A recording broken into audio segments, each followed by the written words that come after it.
Bismillahirrahmanirrahim. Assalamualaikum warahmatullahi wabarakatuh. Alhamdulillahi nahmaduhu wa nasta'inuhu wa nastaghfiruh wa na'udzu billahi min shururi anfusina wa min sayyiati a'malina. May yahdihillahu fala mudilla lahu wa may yudlil fala hadiya lahu. أشهد أن لا إله إلا الله وحده لا شريك له وأشهد أن محمدا عبده ورسوله يا أيها الذين آمنوا اتقوا الله حق تقاته ولا تموتن إلا وأنتم مسلمون يا أيها الناس اتقوا ربكم الذي خلقكم من نفس واحدة وخلق منها زوجها وبث منهما رجالا كثيرا ونساء واتقوا الله الذي تساءلون به والأرحام إن الله كان عليكم رقيبا يا أيها الذين آمنوا اتقوا الله وقولوا قولا سديدا يصلح لكم أعمالكم ويغفر لكم ذنوبكم ومن يطع الله ورسوله فقد فاز فوزا عظيما أما بعد فإن أصدق الحديث كتاب الله وخير الهدي هدي محمد صلى الله عليه وسلم وشر الأمور محدثاتها وكل محدثات بدعة وكل بدعة ضلالة وكل ضلالة في النار. Kita lanjutkan kajian kita dari kitab I'tiqad Al-A'immah Al-Arba'ah, akidah imam madhab yang 4. Sekarang qauluhu fil qadar, perkataan Imam Syafi'i tentang masalah takdir. Tentang masalah takdir. Akhraja Al-Baihaqi, Al-Imam Al-Baihaqi telah meriwayatkan Anir Rabi' bin Sulaiman, dari Rabi' bin Sulaiman, muridnya Imam Syafi'i. Qala, dia berkata, Su'ila Asy-Syafi'i, Al-Imam Asy-Syafi'i pernah ditanya Anil Qadari, tentang permasalahan takdir. Faqala, lalu beliau menjawab, beliau menjelaskan akidah beliau tentang masalah takdir. Ma syi'ta kana wa illam asya',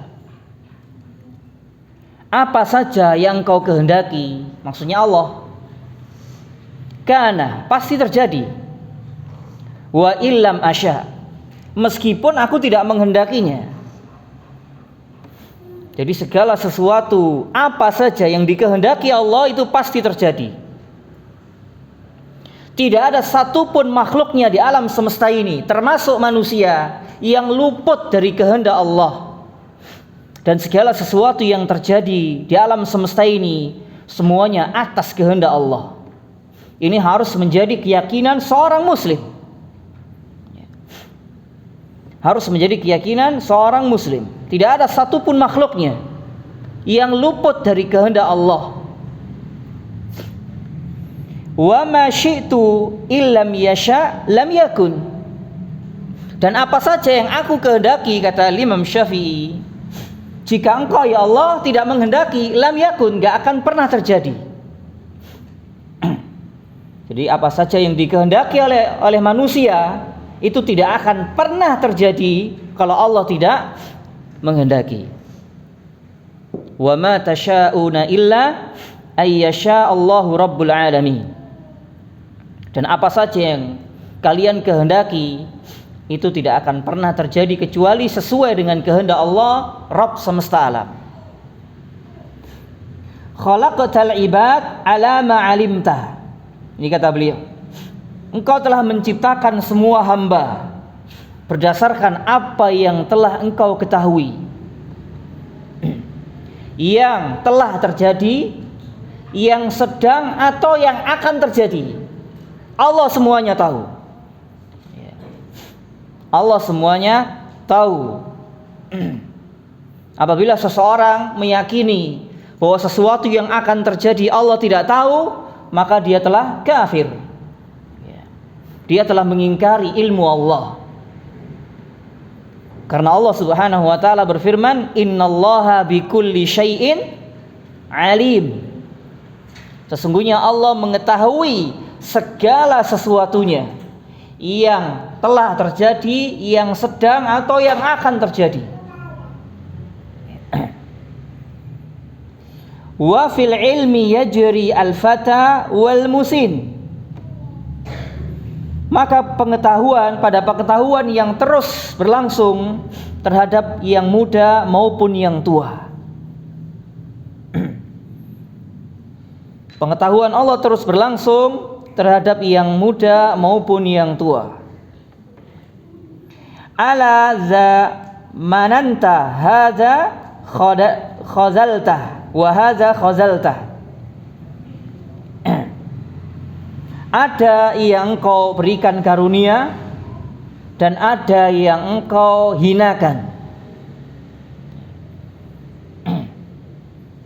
Ada yang dimuliakan oleh Allah di antara hamba-hambanya dan ada yang dihinakan oleh Allah.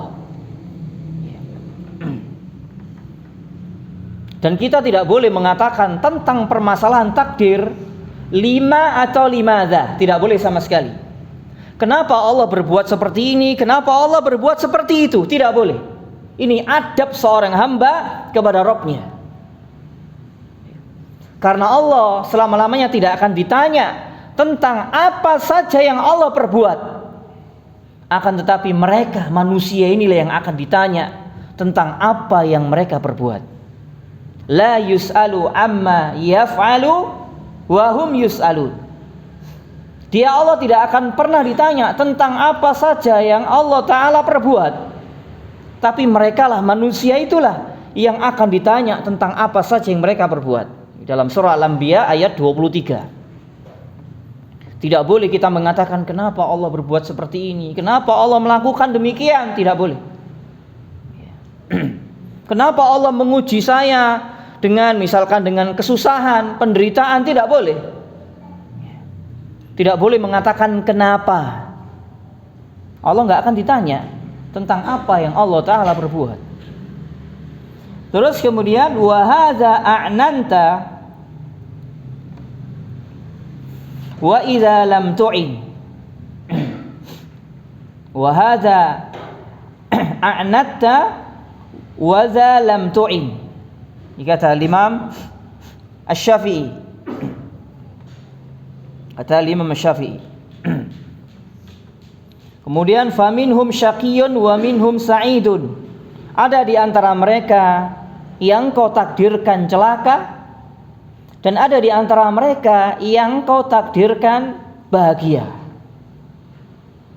Wa minhum qabihun wa minhum hasanun. Ada di antara mereka yang kau takdirkan sebagai orang yang jahat dan ada di antara mereka hamba-hambamu yang kau takdirkan sebagai orang-orang yang baik, orang-orang yang soleh.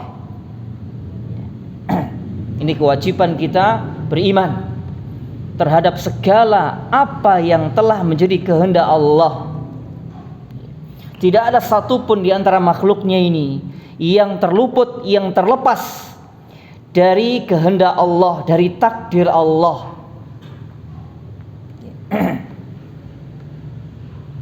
Dan seorang muslim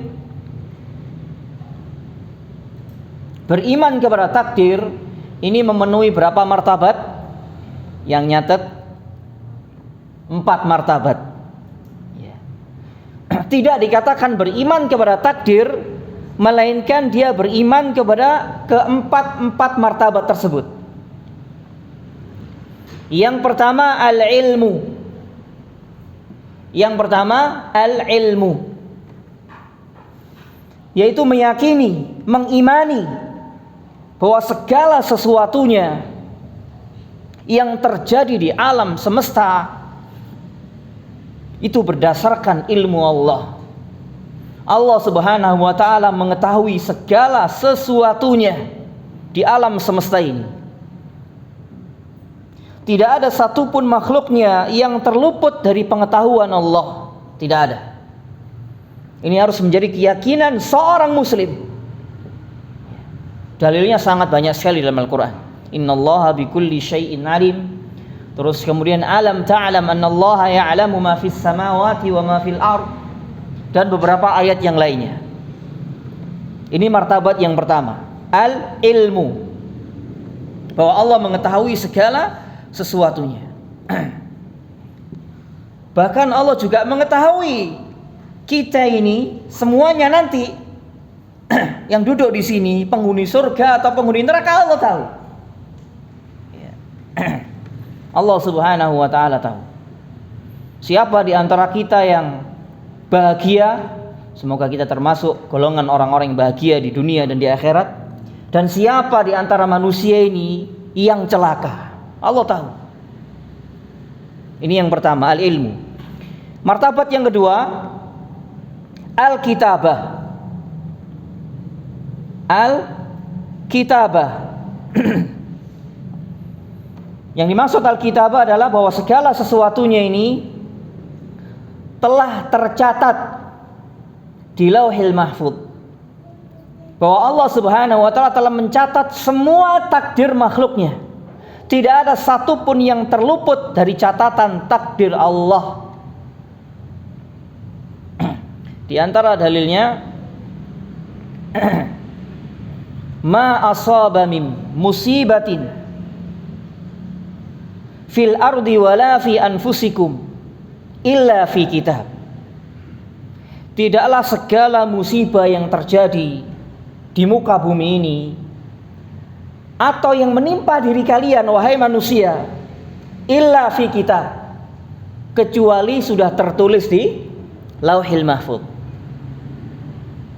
Min qabli an nabraha, sebelum kami menciptakan musibah itu. Sebelum kami menciptakan musibah itu. Ini dalam surah Al-Hadid.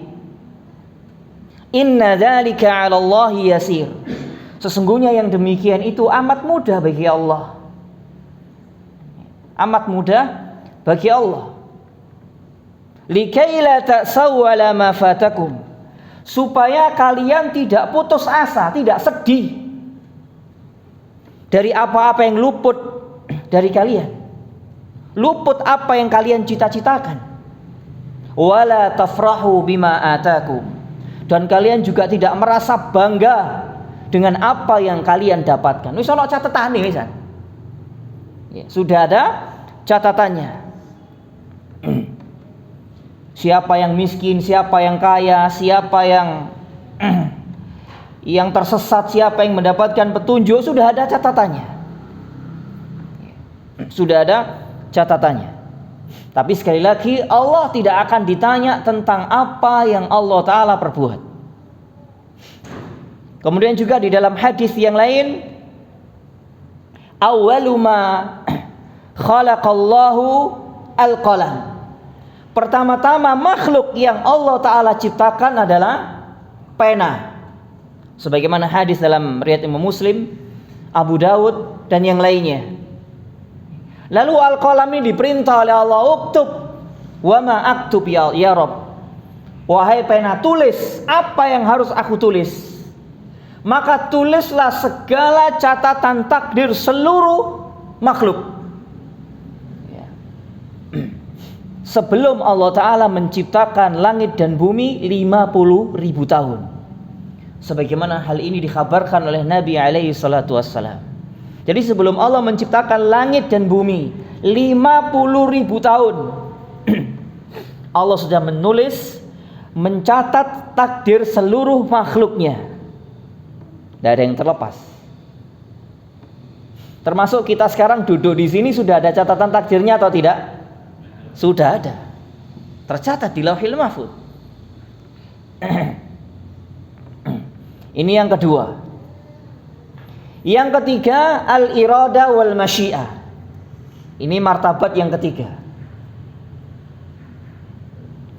Bahwa segala sesuatu yang terjadi di alam semesta ini semuanya atas kehendak Allah. Tidak ada satupun yang terluput dari kehendak Allah.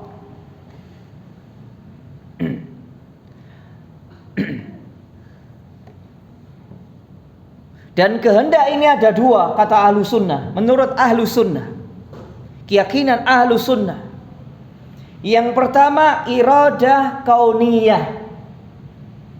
Iradah kauniyah, yakni segala sesuatunya yang terjadi di alam semesta ini atas kehendak Allah. Apakah itu kebaikan, apakah itu keburukan, apakah itu ketaatan, kedurhakaan, tauhid, syirik, sunnah, bid'ah, segala hal yang terjadi di alam semesta ini semuanya atas kehendak Allah. Ada yang manusia yang melakukan kebaikan, ada manusia yang melakukan ketaatan, ada yang melakukan peribadatan hanya kepada Allah, ada yang melakukan kesyirikan, semuanya atas kehendak Allah. Tapi tidak cukup seorang muslim ahlu sunnah beriman hanya kepada iradah kauniyah. Tapi ada yang kedua, iradah diniyah syar'iyah. Iradah diniyah syar'iyah, yakni yang berkaitan dengan syariat agama ini. Ada perintah, ada larangan. Ada yang perkara yang dicintai oleh Allah, ada perkara yang dibenci oleh Allah. Agar manusia ketika melakukan kedurhakaan kepada Allah, melakukan berbagai macam kemaksiatan, apa yang dilarang oleh Allah, manusia tidak berargumentasi dengan takdir. Misalkan seseorang melakukan kesyirikan, kan saya sudah ditakdirkan di Lauhil Mahfuz. Iya, itu iradah apa kauniyah. Tapi iradah diniyah syar'iyah, Allah melarang kesyirikan. Maka tidak ada hujjah bagi manusia melakukan kedurhakaan kepada Allah. Melakukan kedurhakaan kepada Allah, tidak ada hujjah bagi manusia. Benar segala yang terjadi di alam semesta ini atas kehendak Allah. Manusia yang taat, manusia yang durhaka, manusia yang bermaksiat kepada Allah, semuanya atas kehendak Allah, benar. Tapi ingat, Allah menurunkan syariat agama ini, Allah mengutus para rasul untuk meluruskan kesalahan manusia, mengajak manusia kepada petunjuk Allah, kepada segala hal yang dicintai oleh Allah, agar manusia meninggalkan segala hal yang dibenci, yang dimurkai oleh Allah. Maka tidak ada hujjah bagi manusia melakukan kedurhakaan kepada Allah lalu berargumentasi, berdalih dengan takdir. Sama sekali tidak dibenarkan. Sama sekali tidak dibenarkan. Tentang masalah iradah ini, ada satu kelompok yang sesat menyimpang yang bernama Jabariyah. Satu kelompok yang bernama Jabariyah. Jabariyah meyakini semua yang terjadi di alam semesta ini semuanya atas kehendak Allah. Makhluk tidak memiliki kehendak. Ini keyakinan mereka. Ini keyakinan mereka. Ahlussunnah meyakini semua yang terjadi di alam semesta ini semuanya atas kehendak Allah. Akan tetapi yang membedakan dengan Jabariyah, makhluk diberikan kehendak. Makhluk diberikan pilihan. Dalilnya sangat banyak sekali dalam Al-Quran. Dan ini diingkari oleh orang-orang Jabariyah. Pelopornya Jaham bin Safwan, dari kalangan Jahmiyah dan para pengikutnya. Jadi mereka meyakini sudah. Jadi manusia itu menurut keyakinan mereka hidup ini dipaksa oleh Allah. Orang yang taat dipaksa oleh Allah, orang yang durhaka dipaksa oleh Allah. Berarti seolah-olah mereka menyandarkan keburukan yang dilakukan oleh manusia ini disandarkan kepada Allah. Meskipun yang dikehendaki oleh Allah ini tidak boleh. Meskipun semua yang terjadi dikehendaki oleh Allah, tapi tidak boleh sama sekali keburukan disandarkan kepada Allah. Sebagaimana dalam hadis yang sahih, laisa syarr ilaik atau ilaihi, kata Nabi SAW, tidak boleh keburukan itu disandarkan kepada Allah. Keburukan disandarkan kepada pelakunya. Hanya kebaikan yang disandarkan kepada Allah. Ini kesesatan orang-orang Jabariyah. Jadi mereka meyakini manusia nggak punya kehendak. Manusia ini hidup dipaksa oleh Allah. Sementara Ahlus Sunnah tidak. Ahlus Sunnah meyakini meskipun semua atas kehendak Allah yang terjadi di alam semesta ini, manusia juga memiliki kehendak, memiliki pilihan. Mana di antara dalilnya? Sangat banyak sekali dalam Al-Quran. Faman syaa falyu'min wa man syaa falyakfur. Itu di antara dalilnya. Barang siapa menghendaki dirinya mukmin, silahkan dia mukmin. Barang siapa menghendaki dirinya mau kafir, silahkan kafir. Allah Subhanahu wa taala memberikan kehendak kepada hamba-hambanya. Dan batil keyakinan orang-orang Jabariyah apabila mereka meyakini bahwa manusia ini hidup dipaksa oleh Allah. Ini keyakinan yang rusak orang-orang Jabariyah. Itu yang ke berapa tadi? Martabat yang ketiga. Yang keempat apa kira-kira? Al-khalqu. Bahwa segala sesuatu yang terjadi di alam semesta ini semuanya ciptaan Allah. Segala sesuatu selain Allah di alam semesta ini adalah makhluk. Semuanya ciptaan Allah Subhanahu wa ta'ala. Gerak-geriknya, perbuatannya atau zatnya, itu semuanya ciptaan Allah Subhanahu wa ta'ala. Kita harus meyakini ini. Segala yang dilakukan oleh manusia ini semuanya ciptaan Allah. Dalilnya ada dalam surah As-Saffat. Wallahu khalaqakum wa ma ta'malun. Dan Allah Ta'ala dialah yang menciptakan kalian semua dan segala apa saja yang kalian lakukan. Kemudian juga di dalam ayat yang lain, Allahu khaliqu kulli syai'. Allah yang menciptakan segala sesuatunya. Allah yang menciptakan segala sesuatunya. Martabat yang keempat ini diingkari oleh orang-orang Qadariyah atau orang-orang yang mengingkari takdir. Mereka meyakini bahwa apa yang mereka perbuat itu tidak diciptakan oleh Allah. Tidak diciptakan oleh Allah Subhanahu wa ta'ala. Oleh karena itu mereka dinamakan oleh Nabi SAW dalam hadis yang hasan, diriwayatkan oleh Imam Abu Dawud dan yang lainnya, meskipun sebagian ulama mendhaifkan hadis ini. Kata Nabi SAW, Al-Qadariyatu hum majusun hadhil ummah. Orang-orang Qadariyah, para pengingkar takdir itu adalah majusinya umat ini. Kenapa dikatakan majusi? Karena orang-orang majusi meyakini ada pencipta selain Allah. Menurut orang-orang majusi, kebaikan itu penciptanya adalah cahaya, sementara keburukan itu penciptanya adalah kegelapan. Mereka mengingkari adanya pencipta selain Allah. Sama dengan orang-orang Qadariyah. Mereka meyakini bahwa perbuatan manusia ini sama sekali tidak diciptakan oleh Allah, atau mereka sendiri yang menciptakan perbuatan mereka. Oleh karena itu beliau mengatakan majusinya umat ini jatuh ke dalam syirik rububiyah. Ahlus Sunnah meyakini semua yang terjadi di alam semesta ini, semua makhluknya adalah ciptaan Allah, termasuk perbuatan makhluknya. Termasuk perbuatan makhluknya, yang baik ataupun yang buruk, yang taat maupun yang maksiat, yang tauhid maupun yang syirik, semuanya atas ciptaan Allah. Semuanya adalah makhluknya Allah. Tapi sekali lagi tidak boleh keburukan itu disandarkan kepada Allah Subhanahu wa ta'ala.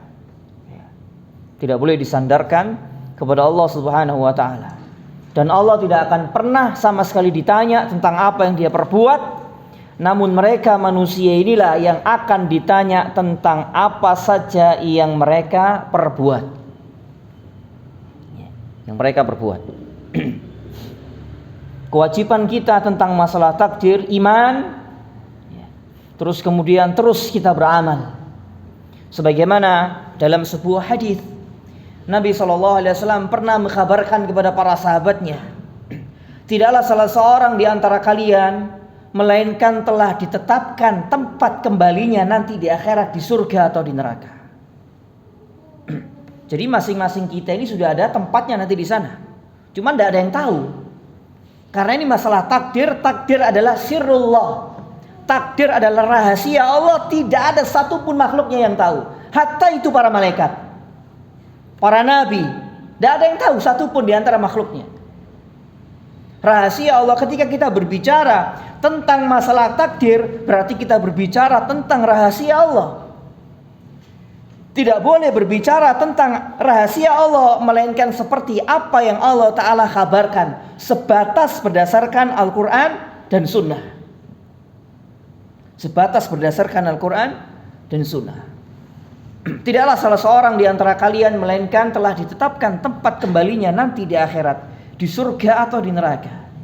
Lalu ada sahabat yang bertanya, ya Rasulullah, ala nattakil. Ya Rasulullah, kalau begitu kita pasrah saja, buat apa? Kita pasrah saja. Lalu Nabi SAW mengatakan, qala la, jangan. Kalian tidak boleh pasrah. I'malu, kata beliau, teruslah kalian beramal. Fakullun muyassarun lima khuliqalahu. Lalu beliau membaca firman Allah, fa amma man a'ta wa taqa, dan seterusnya sampai fasanuyassiruhu lil usra. Teruslah kalian beramal. Tiap-tiap kalian, masing-masing kalian akan dimudahkan kemana seseorang itu mengarahkan dirinya. Jadi tergantung kita ini maunya mengarahkan diri kita kemana. Mau mengarahkan kepada surga atau mengarahkan kepada neraka. Kita diberikan pilihan. Wa hadainahun najdain. Kami memberikan dua jalan kepada manusia. Jalan kebaikan dan jalan keburukan. Tergantung kita ini mau kemana kita ini.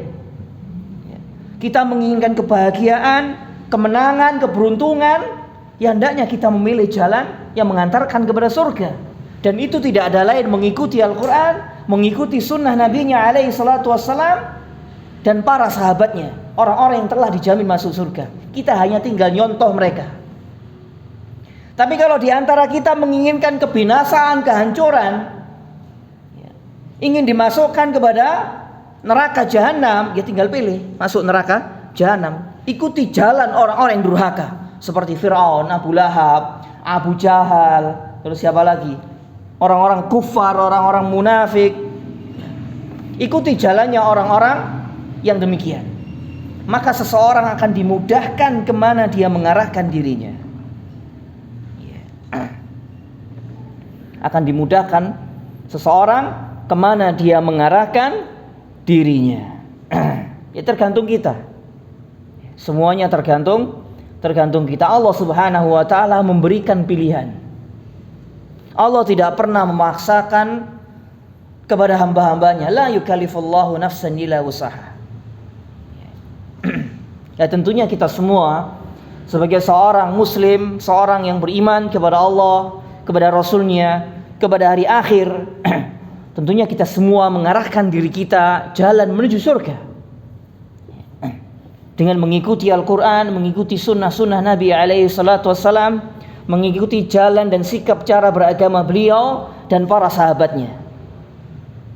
Karena jalan menuju surga hanya bisa ditempuh melalui itu,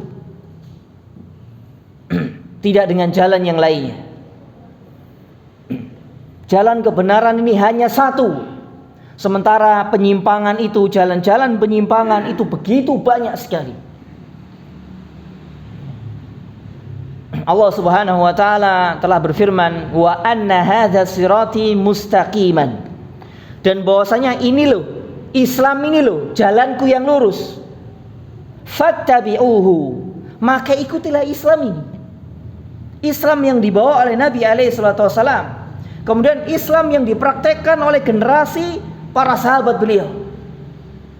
Ini yang diperintahkan Allah Subhanahu wa ta'ala agar kita mengikuti jalan menuju surga.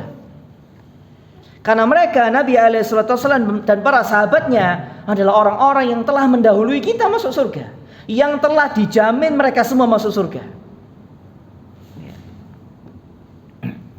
Namun kadang aneh di antara sebagian manusia ini, mereka menginginkan surga, mereka mengharapkan rahmatnya Allah, tapi mereka tidak mengikuti jalan orang-orang yang telah mendahulunya masuk surga. Itu kan aneh. Aneh. Mereka orang-orang yang masuk surga itu, mereka tidak beribadah kecuali hanya kepada Allah. Mereka orang-orang yang masuk surga itu orang-orang yang senantiasa istiqamah di atas sunnah Nabi-Nya alaihi salatu wassalam. Orang-orang yang tunduk dengan semua apa yang telah menjadi ketetapan Allah dan Rasulnya. Ini para sahabat radhiyallahu ta'ala anhum. Sekian banyak ayat dalam Al-Quran yang menunjukkan bahwa mereka adalah penghuni surga. Makanya keyakinan yang batil, yang rusak, yang sesat dan menyesatkan orang-orang yang mencaci maki, menghina para sahabat, bahkan mengkafirkan para sahabat. Ini orang-orang yang sudah rusak akalnya, rusak hatinya, rusak keyakinannya. Padahal Allah telah memberikan stempel, memberikan janjinya kepada para sahabat, mereka adalah penghuni surga semuanya. Wa kullu wa'adallahu al-husna, dan semua para sahabat itu Allah janjikan al-husna, kebaikan, yakni surga. Dalam surah Al-Hadid dan beberapa surat-surat yang lainnya. Beberapa surat-surat yang lainnya. Di sini Allah perintahkan untuk mengikuti mereka. Wala tattabi'us subula. Dalam surah Al-An'am menjelang ayat-ayat yang terakhir ya, sekitar 152 atau 153. Jangan kalian mengikuti jalan-jalan selain jalanku ini. Kata Mujahid bin Jabir al-Makki rahimahullahu taala, salah satu murid Ibnu Abbas, yang dimaksud as-subul di sini asyubuhat wal bid'ah. Ini bisa dilihat dalam kitab tafsir Ibnu Katsir atau yang lainnya. Janganlah kalian mengikuti jalan-jalan selainnya. Yang dimaksud jalan-jalan selain jalan Allah adalah berbagai macam syubhat dan berbagai macam perbuatan-perbuatan bid'ah, perkara-perkara baru dalam agama. Fatafarraqu bikum an sabili, maka semua itu akan bisa mencerai-beraikan kalian dari jalan Allah. Ketika Nabi SAW membacakan ayat ini kepada para sahabat, maka beliau membuat satu garis lurus di atas tanah. Satu garis lurus. Setelah beliau membuat satu garis lurus, beliau mengatakan hadza sabilullah. Ini loh jalan yang lurus. Lalu beliau di kanan kirinya membuat garis-garis kecil-kecil kanan kirinya. Ya, kecil-kecil. Hadhihi as-subul. Inilah jalan-jalan itu. Setiap jalan itu ada syaitan yang masing-masing mengajak ke jalannya. Ada kesyirikan, ada kebid'ahan, ada kemaksiatan, ada kedurhakaan, ada agar manusia melakukan dosa-dosa besar. Ketika manusia di atas jalan yang lurus ini, ya, manusia akan banyak sekali berbagai macam, akan menghadapi berbagai macam godaan. Godaan. Diajak untuk syirik, diajak untuk bid'ah, diajak untuk menyimpang di jalan-jalan yang kecil ini. Agar manusia berbelok dari jalan yang lurus ini, mengikuti jalan-jalan selain jalan Allah Subhanahu wa taala. Lalu di situ Allah menutup dzalikum wasaqum bihi. Demikian itulah dia Allah wasiatkan kepada kalian la'allakum tattaqun, agar kalian bertakwa. Ini merupakan wasiat yang sangat besar Allah Subhanahu wa taala kepada hamba-hambanya, agar manusia ini apabila mereka menginginkan kebahagiaan, keselamatan, jangan mengikuti jalan-jalan yang kecil tadi. Hendaknya dia istiqomah di atas jalan yang lurus ini. Jangan sampai terpengaruh dengan ajakan-ajakan yang menyalahi jalan yang lurus ini. Pasti binasa manusia itu. Pasti binasa. Ini wasiat Allah Subhanahu wa taala. Dan beliau Nabi sallallahu alaihi wasallam memberikan gambaran kepada para sahabat. Jangan sampai orang-orang yang mengajak untuk menyalahi agama Allah jangan diikuti. Itu maksudnya.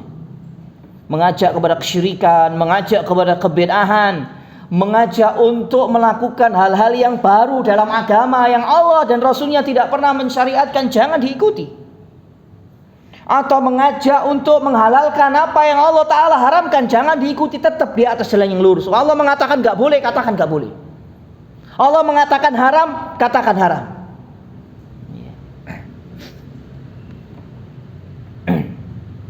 Itu merupakan wasiat Allah Subhanahu wa Ta'ala. Jadi tergantung kita ini mau mengarahkan diri kita kemana. Ya. Tentunya kita beriman kepada takdir dan terus beramal mengarahkan diri kepada surganya Allah. Dan yang ketiga, kita banyak memohon kepada Allah Subhanahu wa Ta'ala agar hati ini diteguhkan di atas agamanya. Ya. Diteguhkan di atas agamanya. Kita memohon sabat, memohon keteguhan kepada Allah agar hati dan diri ini diteguhkan di atas agamanya sampai kita diwafatkan oleh Allah Subhanahu wa Ta'ala. Itu juga tidak kalah pentingnya, ya. Tidak kalah pentingnya. Karena doa itu merupakan senjata seorang mukmin,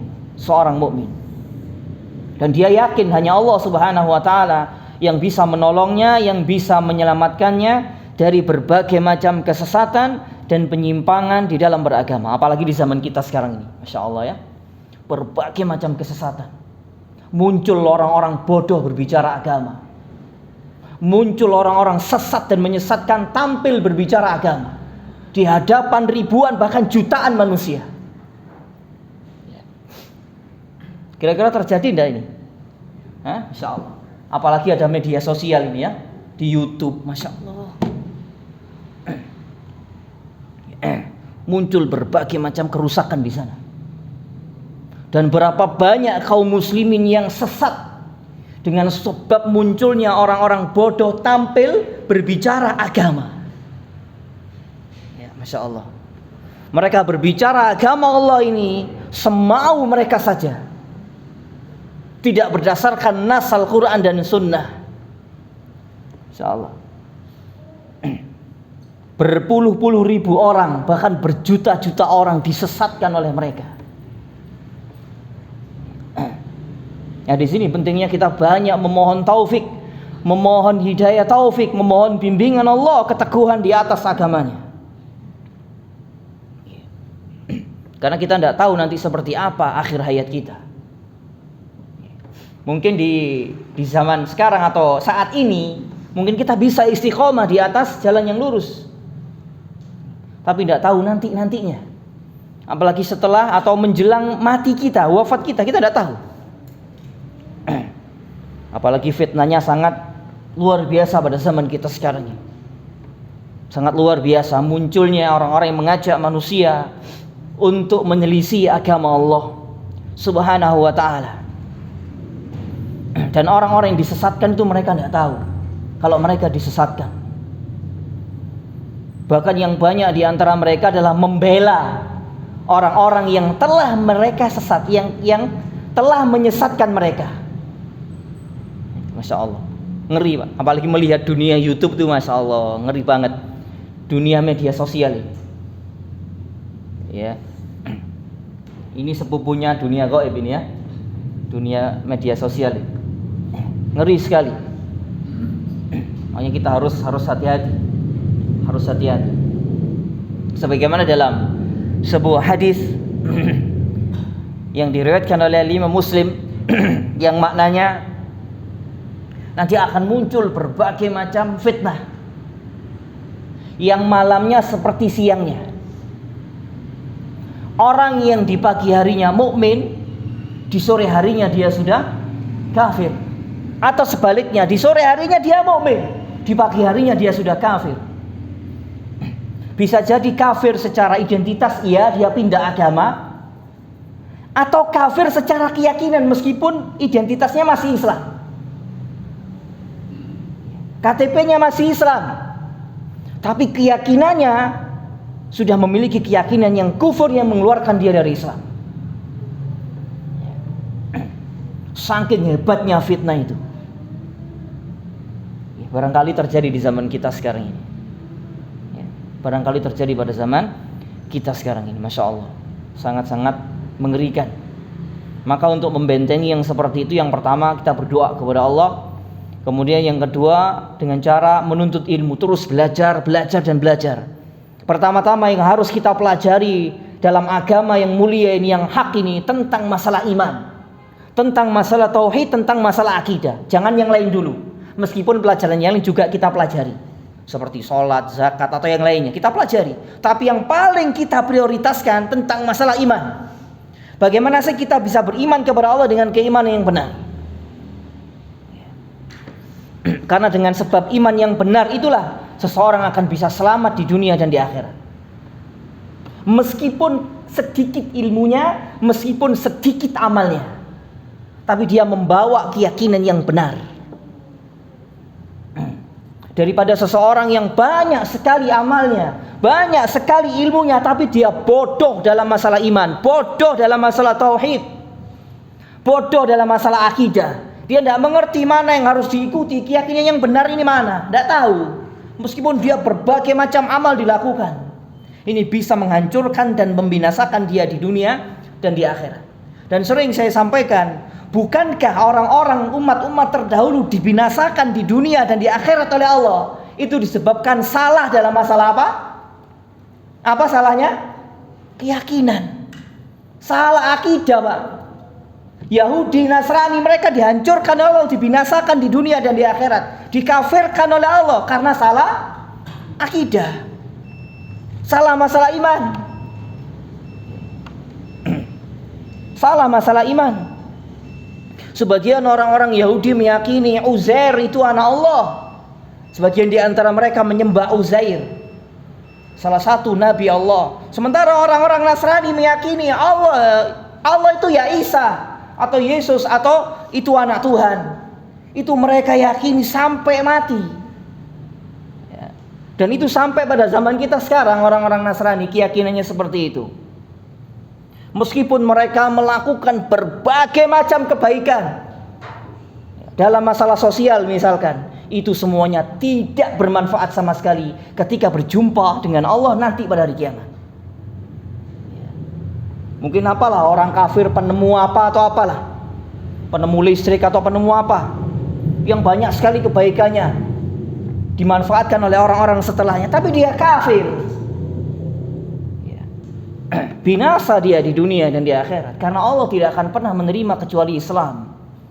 Orang yang mati dalam keadaan Islam kafir, selama-lamanya Allah Subhanahu wa taala tidak akan pernah menerima agamanya. Wa may yabtaghi ghairal islami dinan falan yuqbala minhu wa huwa fil akhirati minal khasirin. Dalam surah Ali Imran ayat 85, inna dina indallah hil Islam. Apalagi di zaman kita ini fenomena murtad iwake, Pak. Ya, fenomena murtad ini. Islam masuk Hindu, Islam masuk Kristen, ono sing bolak-balik, mari teko Kristen, Islam balik maneh nang Kristen. Masya Allah. Kayak dulinan agama iki. Masya Allah. Tidak akan pernah Allah menerima kecuali Islam. Kita harus yakin kita bawa sampai mati. Nah, di sini pentingnya kita belajar masalah iman. Kalau seandainya amal kita sedikit, kita bukan siapa-siapa, nggak punya amal kecuali sedikit saja, tapi kita faham tentang masalah akidah, tentang masalah iman, sampai kita berjumpa dengan Allah, insya Allah Ta'ala kita akan selamat. Ya, kita akan selamat. Ini yang harus kita pelajari pertama kali, dan kita bawa sampai mati. Setelah kita pelajari, kita pahami, kita yakini, kita bawa sampai mati. Ya, jangan ragu-ragu dan jangan terpengaruh dengan orang-orang yang menyalahi Islam. Ya, kita hanya mengikuti satu jalan yang lurus yang digambarkan oleh Nabi SAW. Sampai kita berjumpa dengan Rabbul Alamin. Gak terpengaruh dengan ajakan-ajakan yang menyalahi jalan yang lurus ini. Insya Allah Ta'ala kita akan selamat. Ya. Wallahu ta'ala alam bisawab. Mungkin ini yang bisa kita bahas. Mudah-mudahan apa yang kita bahas ini bermanfaat, menambah iman, menambah ilmu, dan semoga Allah Subhanahu wa taala meneguhkan kita semua di atas Islam, di atas sunnah, di atas sikap dan cara beragama para sahabat, sampai Allah Subhanahu wa taala mewafatkan kita. Kita akhiri dengan doa kafaratul majelis. Subhanakallahumma wa bihamdika asyhadu an la ilaha illa anta astaghfiruka wa atubu ilaik. Assalamualaikum warahmatullahi wabarakatuh.